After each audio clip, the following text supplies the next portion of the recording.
Сәлем достар, бұл видеода Coca-Cola, Google, Adidas және Pepsi секілді танымал брендтердің атауы қандай мағына беретіндігін білетін боламыз. Әрине, видеоның соңында сіз білмеген өте қызық ақпарат, қысқаша айтқанда бонус болады. Сондықтан видеоны соңына дейін көріңіз. Ал кеттік.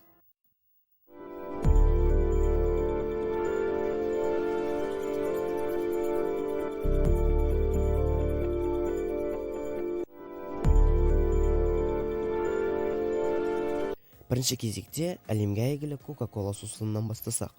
Ал сіз осы сусын атауы мен кокаин немесе есірткі атауы бірден шындығын білетін бе едіңіз? Бұл кездейсоқтық емес, себебі Coca-Cola сусынына шынында да кокаины бар кока жапырағы қосылған екен. Тек 20 ғасырдың басында кока жапырағы есірткіні қамтитынын анықталып, Coca-Cola компаниясы кока жапырағын өңдеп, одан есірткіні алып тастап қосатын болды. Кока сөзі қалай пайда болғаны түсінікті, ал кола сөзі ше? Айтқанда, кола атты өсімдіктің жемістері қосылатындықтан.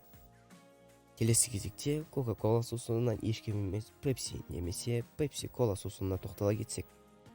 Pepsi'нің негізін қалаушы Карл Бретхэм Дэвис бастапқыда дәрігер болғысы келді. Бірақ отбасындағы проблемаларға байланысты ол медициналық университетті тастап, фармацевт болып жұмыс істеуге мәжбүр болды. Оның бастапқы сусыны қант, су, карамель, лимон шырыны және мускат шырағының қоспасы болды. Бастапқыда ол бред сусыны деп аталды.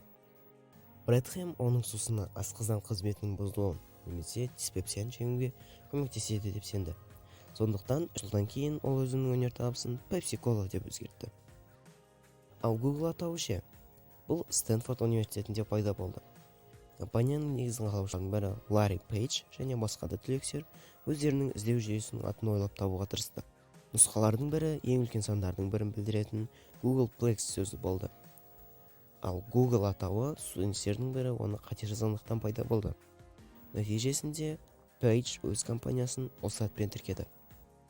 Adidas'тың өзін болмаса да Adibas деген секілді оның баламаларын киіп көрген шығарсыз. Adidas брендінің атауы бұл All Day I Dream About Soccer. Мен күні бір футбол туралы армандаймын фразасын қысқаша айтылуы деген пікірлерде бар. Бірақ бұл олай емес.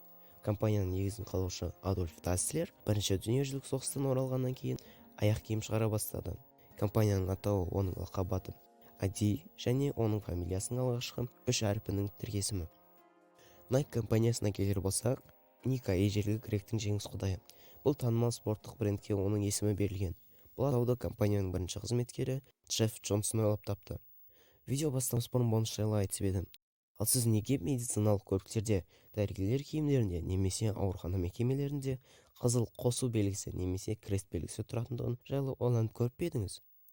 Бұл сұрақтың жауабын табу әрине оңай болған жоқ. Тіпті дәрігерлердің өздері осы сұраққа жауап беруге қиналады. Мүмкін бұл белгінің пайда болғанына біраз уақыт болғандықтан шығар бәрі біле бермейтіндігі. Мен зерттеуіме сәйкес, ақ фондағы қызыл крест сонау 20 ғасырдың басында пайда болған. Жаралылар мен науқастарға көмек көрсету қоғамдарының ерекше белгісі саналатын кресттің 4 бөлігі 4 мағына береді екен. Модерация, парасаттылық, әділеттілік және батылдық. Белгінің прототипі Швейцарияның мемлекеттік туы болды. Ал Швейцарияның мемлекеттік туы қызыл фондағы ақ крест. Видео ұнаған болса лайк басып, әрине каналға тіркеліп кеттіңіз.